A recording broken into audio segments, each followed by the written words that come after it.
Wellness Wednesday is back today with Dr. Daniel Amen. He is probably one of the best known psychiatrists in the country, and he has a novel approach to looking at brain health when it comes to ADD, ADHD, autism, depression, anxiety. And today we are going to talk about the mainstream view of these diagnoses versus how we can actually care for our brains in a way that helps us. He is not anti-pharmaceutical, but he is holistic health, looking at the whole picture of the body. And so today he is going to break that down for us. He is also going to tell us what to look for if you or someone you love may be ADD. It was an absolutely fascinating conversation. We'll also get to the damaging effects of weed on people's brains and our society. It is not as innocuous as you are being told.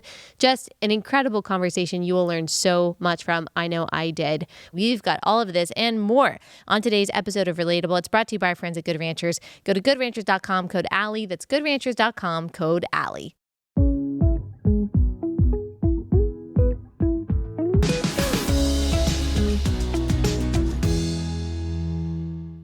Dr. Amen, thanks so much for taking the time to join us. I know a lot of people listening and watching, they follow you, have for a while, but for those who may not know, can you say who you are and what you do? So, Daniel Amen, I am a husband and a father and a grandfather to 5, and I am a psychiatrist, but I do things very differently than my colleagues. I actually think you should look at the brain before you go about treating it.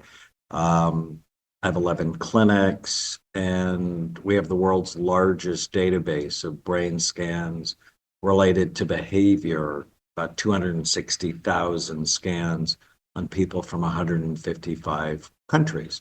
Wow.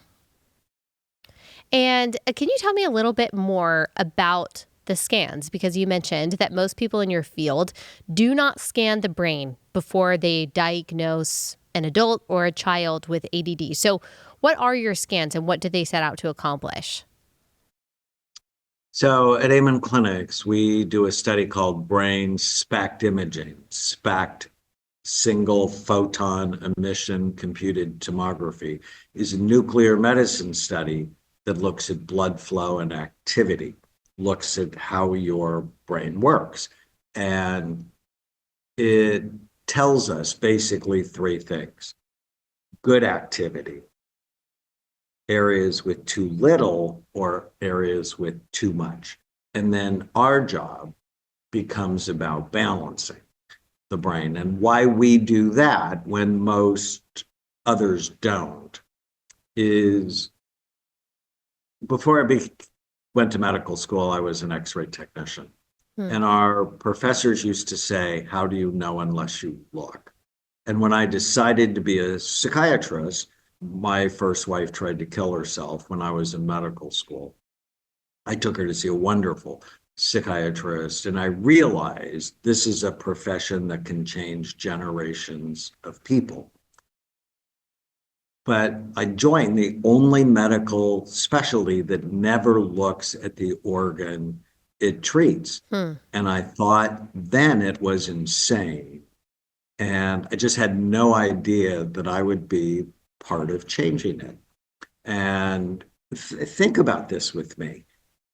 Why are psychiatrists the only medical doctors who never look at the organ they treat?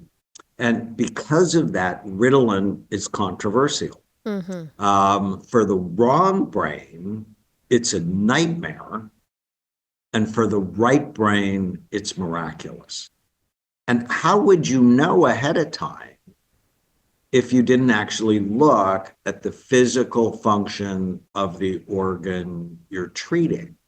Right. And, SPECT's not the only way to look at the brain. Other people do PET scans. Other people do quantitative EEG. Other people do functional MRI. I just love SPECT. And, because we built this database of experience, well, that's hard to replicate. And what we learned about ADD or ADHD, it's just a different term for the same thing, that when people who have this disorder try to concentrate, the front part of their brain shuts down, where in a healthy population, it turns on. So what does that mean? It means the harder they try, the worse it gets. And how would I know that if I didn't look? How would I know a child's ADD was due to their brain working too hard or not hard enough? And I can't tell. Like, I'm not a magician where I can, divinate. You have, your brain does this by your behavior, because you can have the same symptom clusters and have wildly different brain function. Right. Okay, so it could be, are you saying that people with ADD, it could be that a part of their brain isn't working hard enough, or that it is working too hard? Or is everyone who is displaying these kind of ADD symptoms, the inability to concentrate, do they all share that commonality of the front part of their brain just shutting down when it should be turning on? Not all of them, but in my book, Healing ADD, I talk about the 7 different types. And 6 of the 7 have that sort of deactivation. But one of the types, the type we call the ring of fire, activates too much. And when you give them a stimulant, 80% of the time, you disrupt them, you make them worse. And they tend to be the ones we see. We typically don't see the sort of classic ADD or the inattentive ADD because their pediatrician has seen them, and generally, the medicine helps them. We tend to see the treatment failures, and so we see way more ring of fire than a typical child psychiatrist. And what is ring of fire?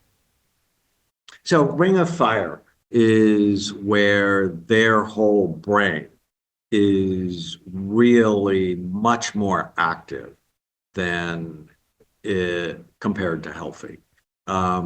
It's like the freeway is jammed and the world comes at them too fast. They get easily distracted. They tend to be rigid, and if things don't go their way, they tend to be upset. And if you stimulate an already overactive brain, you generally make them worse. And so we do treatments. We use the scan sort of like a map. And you've heard it said, a picture is worth 1,000 words, but a map is worth 1,000 pictures. A map tells you, okay, here's where you are, and gives us direction on how to get to where you want to go. And so it's like the traffic in LA where it's just way too busy. And there are different kinds of ADD medications. Like you mentioned the stimulant. Would that be something like Ritalin, where you're trying to stimulate a part of the brain that is shut down? Yes. Okay, and then there's another kind. If you're overstimulated brain, you would take a different kind of medication that helps it calm down?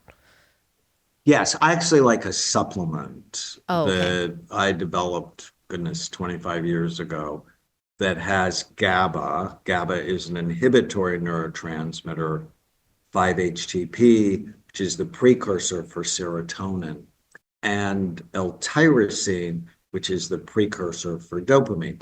And that tends to have a nice calming effect or a balancing effect on the brain.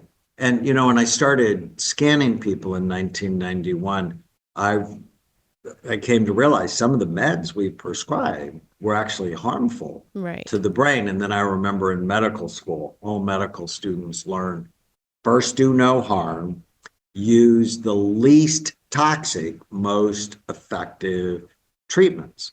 And because of that, I got very interested in natural supplements, lifestyle, dietary interventions for the brain. So if you come to Amen Clinics, the first thing we're going to do is take a really good history, do cognitive testing, do imaging, and then it's we don't think about, well, what medicine would we use? It's, well, what lifestyle or natural supplement might we try first to see if we can't get better balance to your brain? But you do see a need in some cases for pharmaceuticals because some would say no, Ritalin and ADD medications, they always suppress the personality. They take the uniqueness out of the kid, and we shouldn't prescribe that at all. But it sounds like you're saying, and from what I've read, these can be of benefit to people with certain kinds of ADD. They can be miraculous, right? And I think withholding proper treatment from an adult or from a child is like withholding glasses from someone who can't see. Now, I've been a psychiatrist for 40 years. And when I prescribe a stimulant and it's the right thing for the person, it doesn't make them depressed. It doesn't dull their personality. It helps them be who they really are when their brain is healthy.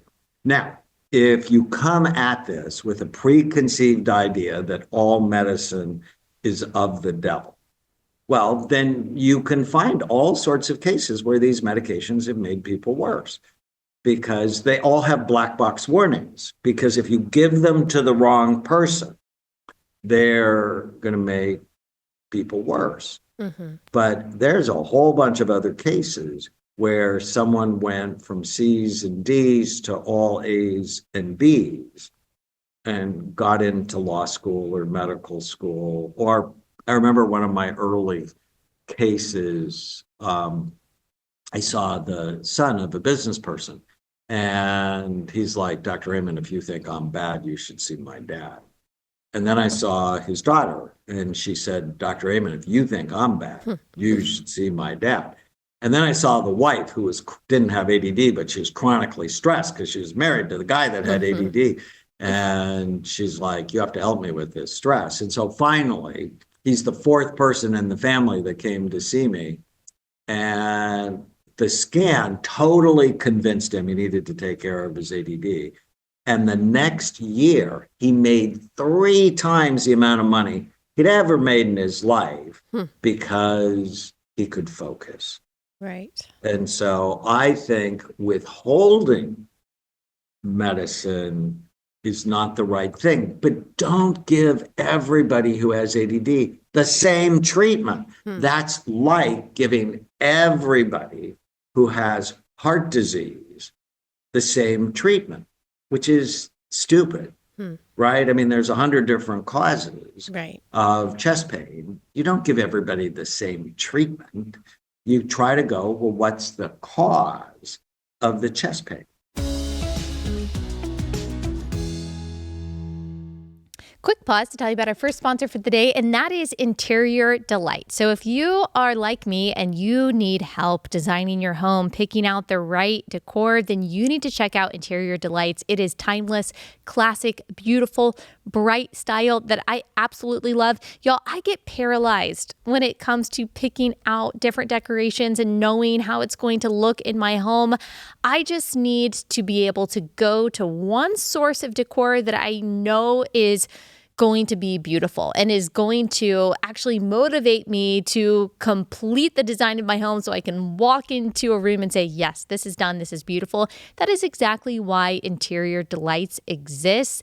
They make it really easy. Their stuff is right up my alley design-wise. It's just beautiful. Plus, I love Sarah, who owns this company. She's a relatable, actually. And we had a wonderful conversation when we were talking about her being a part of this this show. So if you want to, again, vote with your dollar and support a company that supports the values that you and I have and get beautiful products and decor for your home, then you need to check out Interior Delights. Go to interiordelights.net/Allie. Use code Allie for 10% off your first purchase. That's interiordelights.net/Allie.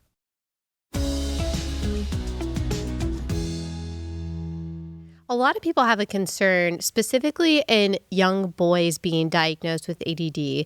Boys tend to be more rambunctious than girls at an early age, can't sit still for as long. They want to be more aggressive outside running around.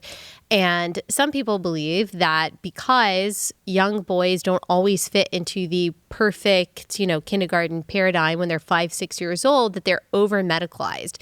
Do you think that's true, that boys are kind of being punished for being boys, told they have ADD at a young age when maybe they're just young boys? Yes, sometimes it's a maturational delay, which is why if you have an active boy or girl, it's probably best for them to be older in their class. Like my birthday's in July. So I was barely 5 when I started kindergarten. Probably with what we know now, it would have been better to hold me back for a year, because then I would have, just think about it, almost 20% more brain development. Right. I think my wife was actually 4.5 when she started kindergarten. What we now know, the brain needs time to mature. So that's often one factor. Another factor we should talk about is diet. Things like artificial dyes and sweeteners are rampant. They're like in 10,000 products in the United States. If you have a processed food diet, you're much more likely to present like you have ADD. There's this great study out of Holland that they actually replicated. And I think the original study was on 300 kids who have ADD or ADHD. They eliminated gluten, dairy, corn, soy, artificial dyes, and sweeteners. And after 6 months, 70% of them didn't have ADD anymore. Wow. And so shouldn't the first intervention be, let's just clean up your diet and let's take away the dopamine stealers, your gadgets, and get you more sun and more exercise and some simple nutrients like omega-3 fatty acids, and see. Like, to me, that's eminently rational. To, before you give someone a stimulant that's going to change their brain, let's just clean up your diet and your habits. And if after you clean up their diets and habits, there's still a half an hour of homework, takes them 4 hours to do, that their level of impulsivity is unacceptable, that they can't focus and they're not performing anywhere near their ability in school, well, then let's scan them and let's consider supplements or medication. Something that I learned from your book is that it is a misconception that people with ADD cannot focus on anything, that they're always just kind of like bouncing around like a jelly bean. Some people with ADD can get very focused. I've seen this before. They can get hyper focused on something. They may be able to sit down and read, an entire book in one sitting if they're really interested in it. It's really that they can't concentrate on things that they don't want to concentrate on, whereas someone without ADD would be able to. Is that correct? That's correct. In fact, maybe we should talk about, how do you know if you have ADD? Yeah. And the 5 hallmark symptoms. And the first one is short attention span, but not for everything. It's short attention span for regular, routine, everyday things: schoolwork, homework, paperwork, chores, the things that make life work. But, and this is what surprises people, for things that are new, novel, highly stimulating, or frightening, people with ADD can pay attention just fine. Things that have their own intrinsic dopamine. So, adults that have this because they fall in love, and for like 4 to 6 months, they're totally focused. But as the dopamine and new love wears off, they can't pay attention at all. And their partner's like, hey, where'd you go? Or if they're have a new hobby and they love it, they'll focus on it. Or they have a teacher they love. That one class will be great, but the 6 other teachers are complaining they can't focus. So it's new, novel, highly stimulating, or frightening. And that's often why they like extreme sports, Right. or why they can be risk takers, because they're looking for the thrill. It's also why they tend to be negative. And in Healing ADD, I talk about the games ADD people play. And the first game they play is Let's Have a Problem. Is they pick on other people. They like poke at them just so that they can sort of get that reaction out of them. And I always tell parents, when the child hands you the rope to play tug of war, don't pick up the rope. And there's a great parenting section in that book. The second symptom is they're easily distracted. They see too much, they hear too much, they sense too much. It's like the world comes at them too fast.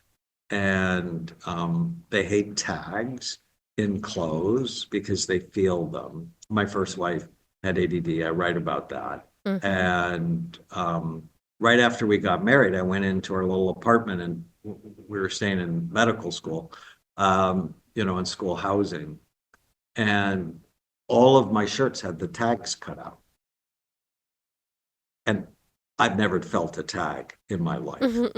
And I took one of the shirts into our little family room, and I'm like, do you know what happened to my shirts? She goes, you had all those tags. I hate tags. Don't you hate tags? Aren't you happy I did that? And I'm like, I've never felt a tag ever. Please don't cut up my clothes. Yeah. I laughed when I heard that story when I was listening to your book. And there's so much, and I won't interject too much, but there was so much as I was listening. I was like, wow, this reminds me of this person. This reminds me of this person. This reminds me of me. My grandmother lived with us growing up, and I would always have her cut the tags out of all my clothes. And to this day, I cannot stand tags in my clothes. I feel it all day. It's like The Princess and the Pea. And I have plenty of other things in this book that remind me of myself. But I laughed when I read that, because I can relate to her. The tags have always bothered me. Well, if you have, the way we often diagnose ADD in women is they bring their children to us, because women often do not get diagnosed. So maybe more overdiagnosed in boys, but not in girls. It's probably underdiagnosed in girls, because we still have serious gender bias in this country. And if a little boy is having trouble, the parents get upset, and they're like, he's going to have to take care of a family someday. And if a little girl is having trouble, they're like, oh, maybe she's not that smart. We hope she marries somebody nice. And that's completely irrational. Because if anything, I just did a post. My wife and I do a podcast together called Change Your Brain Every Day. And we were talking about energy. And we have 3 generations now of tired women, because they're doing way more than taking care of the house and the kids. And if they have ADD, they often look depressed when they're really not depressed. They just have untreated ADD. So easily distracted. Organization can be a challenge, both for time and space. If you look at their rooms, their desks, their book bags, they tend to be late, not because they want to, but they actually don't start getting ready until, oh my God, I'm late. Procrastination, tend to put things off until someone's mad at them, or they're under a lot of pressure, and impulse control issues where they might say something they shouldn't say or do something that is not helpful. And if you have 3 of those, probably worth picking up the book or getting an evaluation. I have a free ADD type test online. If you go to addtypetest.com, you can see, based on how you answer the questions, do you likely have ADD, and which of the 7 or combination of 7 types you have, because people can have more than one type. Share the Arrows this year is brought to you by our friends at Carly Jean Los Angeles. It is going to be amazing. I don't want you to miss out. So many of you last year messaged me and said, I wish I could have made it. Why didn't I get tickets? I have intense FOMO. I get it. I'm trying to save you from FOMO. I want you to be at Share the Arrows this year. I want to meet you. I want to worship with you. I want to be encouraged and equipped right alongside you. I want to help encourage and equip you. And you need to be there in person. There is just nothing like it when it comes to women's conferences right now. Go to sharethearrows.com. When you go to sharethearrows.com, you can select your tickets. We also have VIP packages if you're interested in dinner with the speakers and different things like that. We've got Ginger Duggar-Volo, Elisa Childers, Hillary Morgan Ferrer of Mama Bear Apologetics, M is for Mama, Abby Halbersat, Katie Faust, Taylor Dukes, Shauna Holman, and of course, Francesca Battistelli. Be there. It's going to be amazing. Go to sharethearrows.com.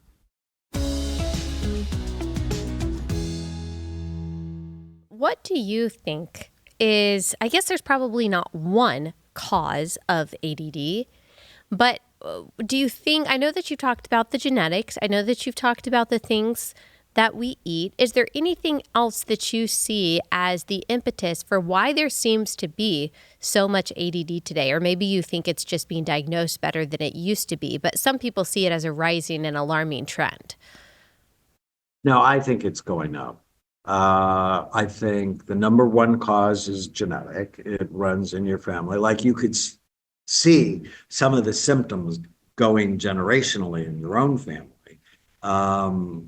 I think ADD, ADHD is real, and when left untreated, it can devastate people's lives. Having said that, concussions increase the risk of ADD. Toxic food increases the risk of ADD. Toxic products you put on children's bodies increase the risk of ADD. I like we're having this discussion now about environmental toxins and brain health and issues like ADD and autism.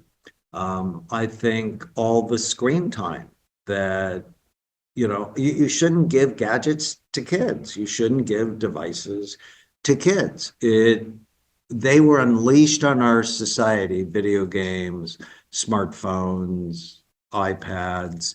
They were unleashed on our society for profit with no neuroscience study ahead of time. Right. And I really like it when neuroscience turns into public policy. For example, we know social media is damaging to children's mental health. And Australia just banned it for kids under 16. Science to policy. California just said, nope, can't start school before 8:00 in the morning. Yeah. Because kids who sleep just an hour less than their peers have a higher incidence of anxiety, depression, and suicide. And so now we're going to protect their sleep. So no more showing up at school at 5:00 in the morning, or 0 periods. I like that. And I was just involved in a bill in Arizona banning ultra-processed foods Mm-hmm. in schools, science going to public policy. And I think we have to be more thoughtful because this mental health epidemic in children, it's it's going to impact the future of our country. I don't know if you know, but 77% of young people do not qualify for military service because of their physical or mental health. That's a national security crisis. Wow. Yes, absolutely.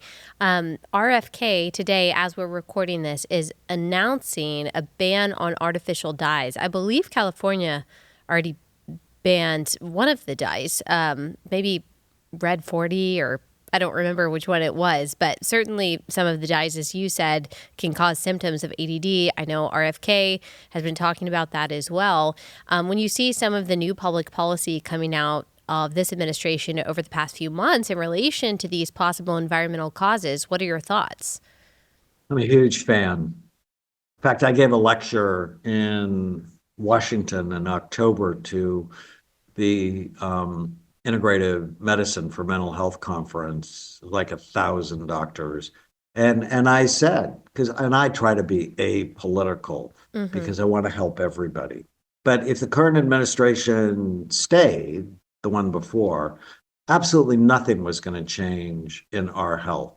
But if RFK was in the new administration, we're going to have big discussions.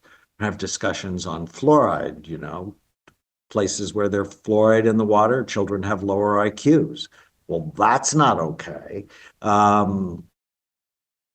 And artificial dyes and sweeteners. I actually have, and it's got the most views of anything I've published over the last decade, of a scan of a child off and on red dye number 40. Wow. And the parents brought him to me because it's like, whenever he gets anything red, he goes into a rage and he's completely not himself. And I'm like, well, let's scan him off and then on Mm-hmm. red vines. And it flamed his brain in a very Wow. bad way. I mean, it clearly changed his brain. So if we don't have to use these things, and clearly we don't have to use them, right? They're banned in places like Canada and Europe. Mm-hmm. Why would we allow them unless we're just bowing down to the food industry that wants to use them because they're cheap? And it's Right. like, oh, well, food will cost more. Well, how much does it cost to have a brain that's not working right?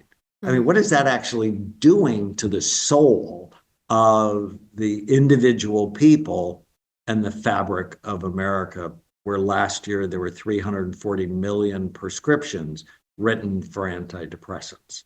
Wow. It's like, what's the smartest, the easiest thing to do? And Mm-hmm. what I learned is most psychiatric illnesses, ADD, autism, depression, bipolar disorder, are not mental health issues. They're brain health issues. And this one idea changes everything. Get your brain healthy and your mind will follow. Mm-hmm. And if these chemicals are not good for gut health, if they're not good for brain health, well, why do we allow them in food? And the food companies will go, they're not proven to be bad. But that's the wrong question. The question should be, are they proven to be safe? Mm-hmm. And they're not. Right. And there's actually this fascinating new study on aspartame, because I'd be happy if they banned that too. And that's in like Diet They Coke gave and mice aspartame mm-hmm. and NutraSweet, or what's in Diet Coke, and it made the rats anxious. Hmm. But you know what else it did? It made their babies and their grandbabies anxious. Wow. And so, could something so simple be causing or be part of what's causing the anxiety epidemic because aspartame is in 6,000 products. And I used to think of Diet Coke or Diet Pepsi as free. And I have a new book coming out in December called Change Your Brain, Change Your Pain.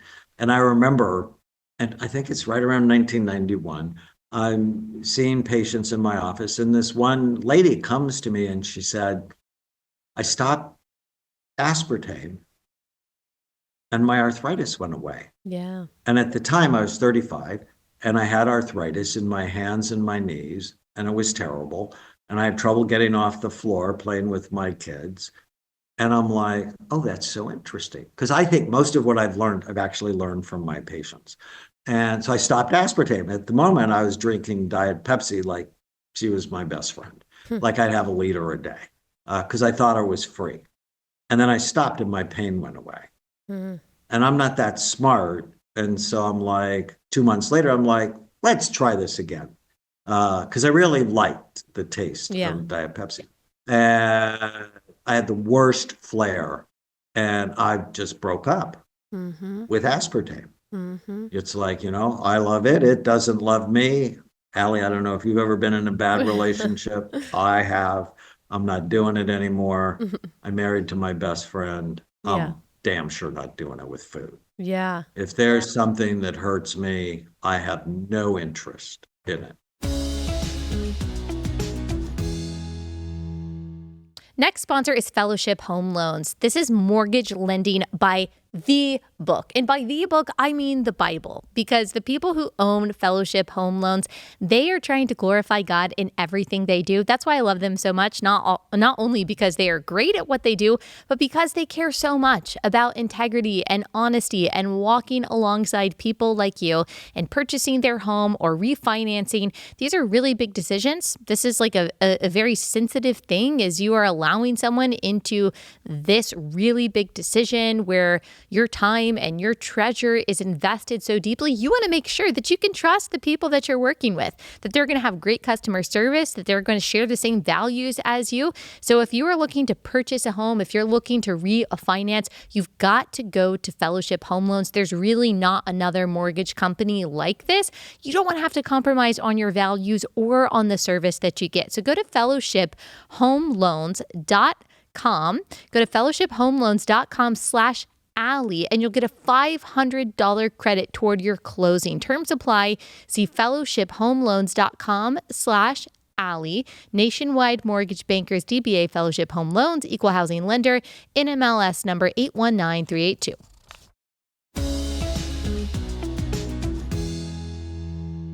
Okay, you mentioned something interesting about, you said if the last administration stayed put, we wouldn't be having all these conversations.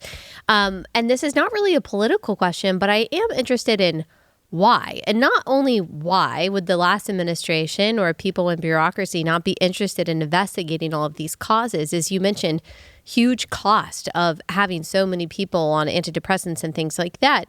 But also, you mentioned that so many people in your field in psychology don't want to look at the brain. They don't want to look at root causes. They just treat everyone the same. So what is behind that lack of curiosity? Well, I think this is not what we do, so we don't do it. And when I started imaging, I went to all-day lectures at the American Psychiatric Association on brain SPECT imaging in child psychiatry, in adult psychiatry, and it was a very exciting time. But very quickly, they realized imaging didn't go with the status quo. Imaging disrupts everything. And they're like, oh no, you shouldn't scan. And growing up, my dad called me a maverick because when you told me I shouldn't do something, I always went, why? Well, why shouldn't I do that? Right? It's just how my brain works. And so when they told me I shouldn't do it, I'm like, well, why? How do you know unless you look? And I had already so much experience, them telling me not to do it. I didn't really care. They weren't my boss. I worked for myself and my patients.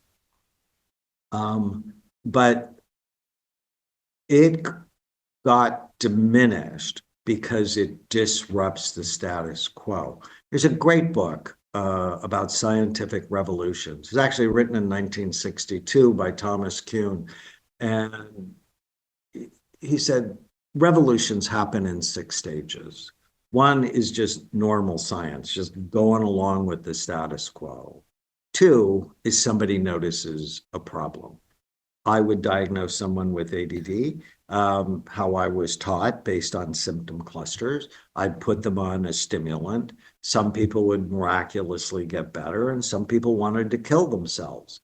I hated that. I hated feeling I don't have all the information. I don't like making people worse. It upsets me. And so somebody notices a problem. I noticed a problem. And I'm not the only one. Stage 3 is the status quo notices a problem, but they don't want to change the financial model. So they make small incremental changes, hoping that will satisfy the population. And so we've now had 6 versions of the DSM. And so DSM-3 that I trained under, that was the term ADD with or without hyperactivity.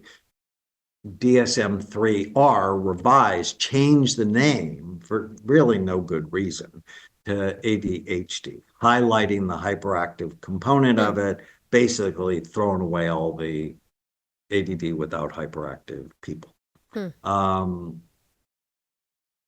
Stage 4 of the revolution is someone creates a new mousetrap.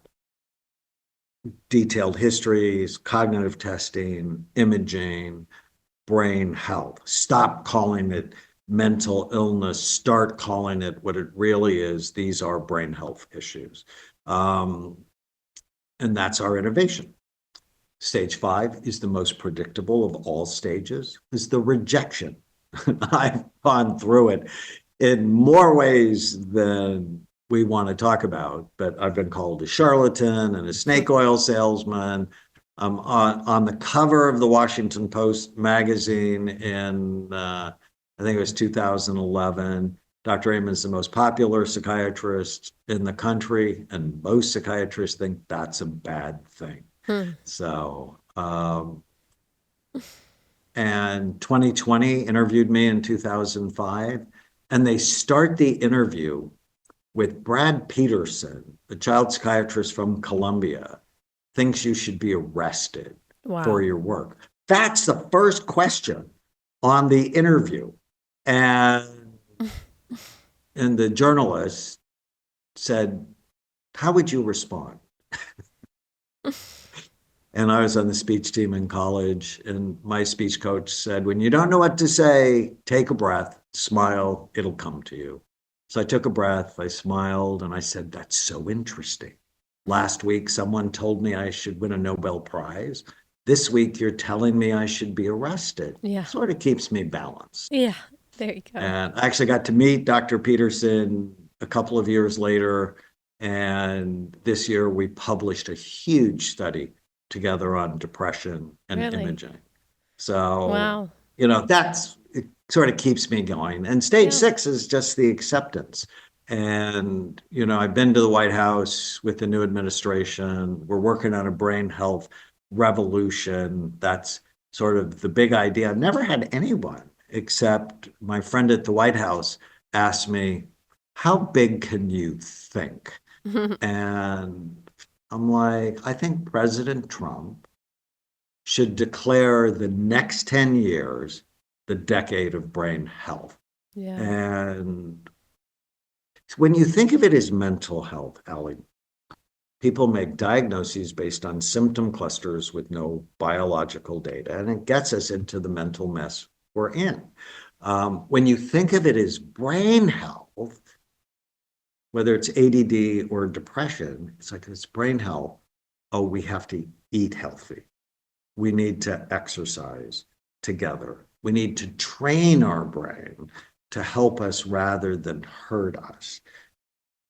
And even if I use medicine with someone, I use less of it because I'm supporting the health of their brain. And that's the revolution.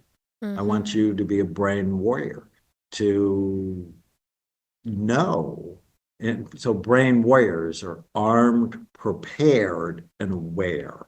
Our society currently is not for us. It's against us.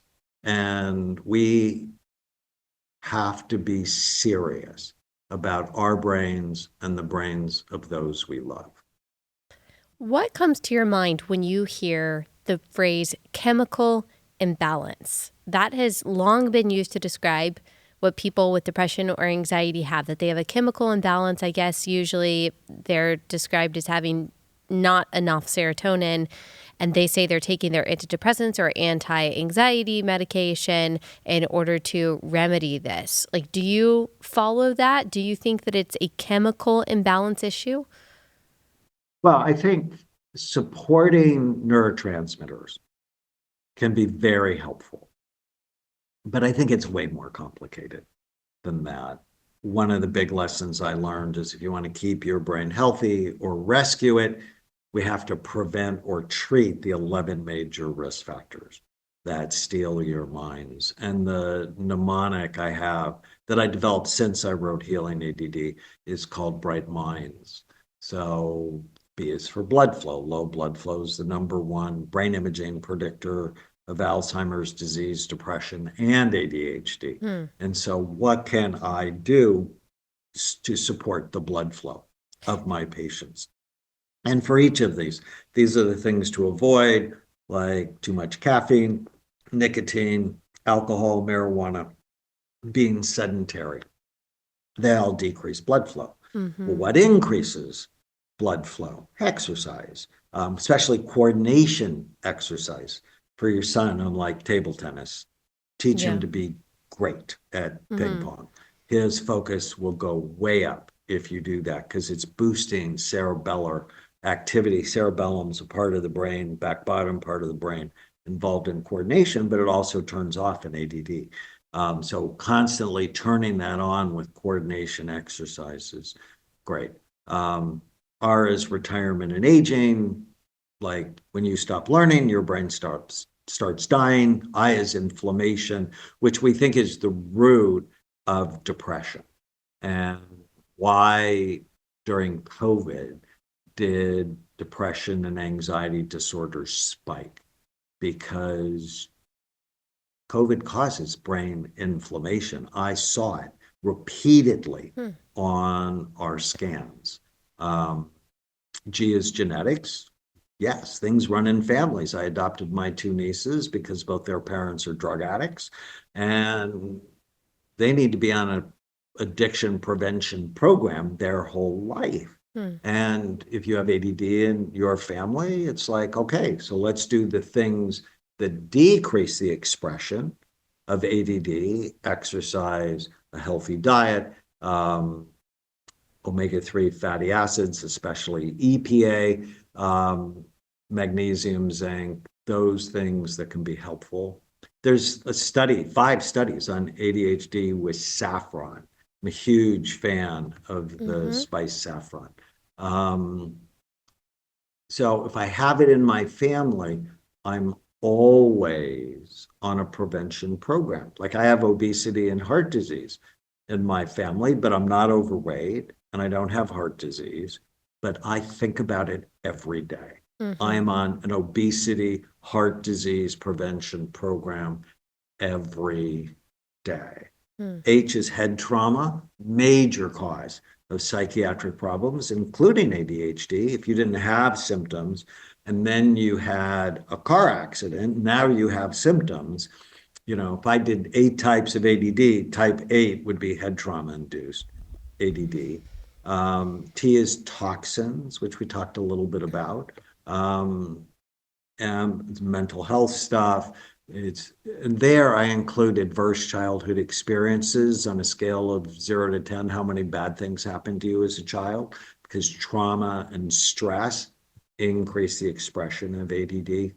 And how negative are you? Because negativity bias tends to go with low activity in the areas of the brain that are low with ADD. And then just to finish it off, I is immunity and infections, N is neurohormone disorders. Anybody who's being diagnosed with ADD, somebody should check their thyroid.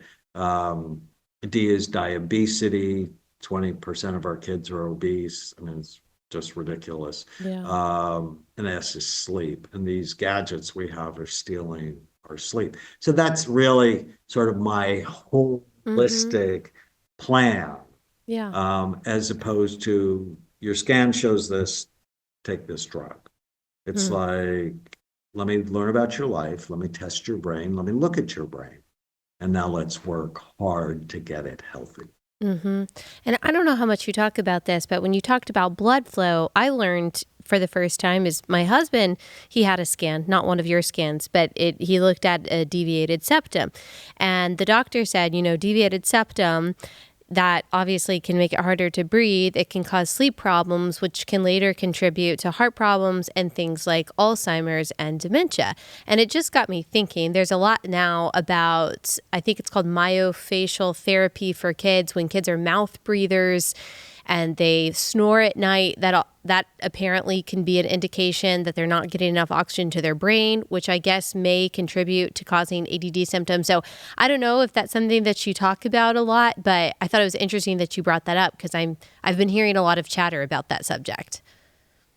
And I think it's a very exciting area of medicine, that because we're not chewing hard things like we did in the past, that our face and the bones in our bones in our face are actually collapsing a little bit, making it harder to breathe, which will decrease oxygen and give more problems like learning problems or behavior problems. And having that assessed by dentists that do that is worth exploring.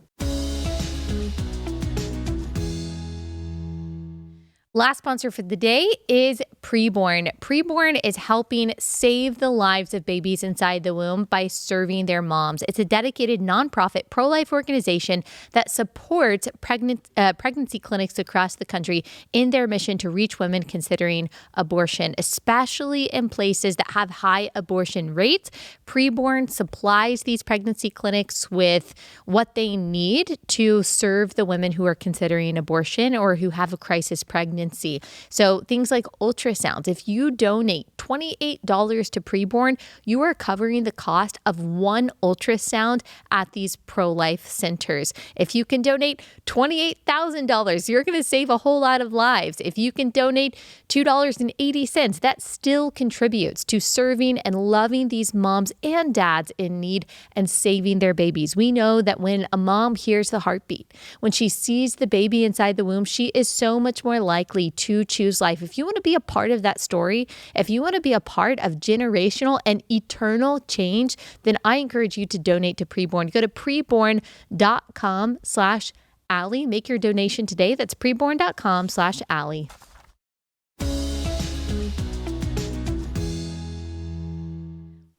I want to spend the last few minutes talking about marijuana. This is something that you've talked about a lot, especially marijuana use in adolescents. It's affecting their brains. Is that correct? I hate what's going on in our society. I mean, it's visceral for me. When I started looking at the brain, a common patient I would see is someone who is 16 who didn't have a history of ADD, but then all of a sudden they look like they have ADD in 9th grade, 10th grade, 11th grade. Their parents bring them to me and they like, I think they have ADD, but they didn't have it in 4th grade. And I'll look at their brain and their brain looks toxic. It looks older than they are. And I'll get the kid by himself. I'm like, what's going on? And they go, promise you won't tell my parents. It's like, I can't do that. But I want to know what's going on because your brain looks toxic. And then they tell me either about alcohol or marijuana. And I see it as a major cause of learning problems, focus problems. And teenagers who use marijuana have an increased risk of anxiety, depression, suicide, and psychosis in their 20s. And the idea that it's innocuous is a lie. I published a study on 1,000 marijuana users. It's the largest study ever done until just a couple of months ago.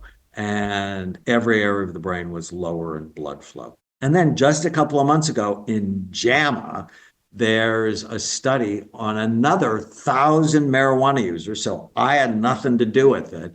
And the learning and memory parts of their brain were significantly less active. Yeah, should it be legal? It's like, please don't put people who use marijuana in jail. That's a bad use of resources.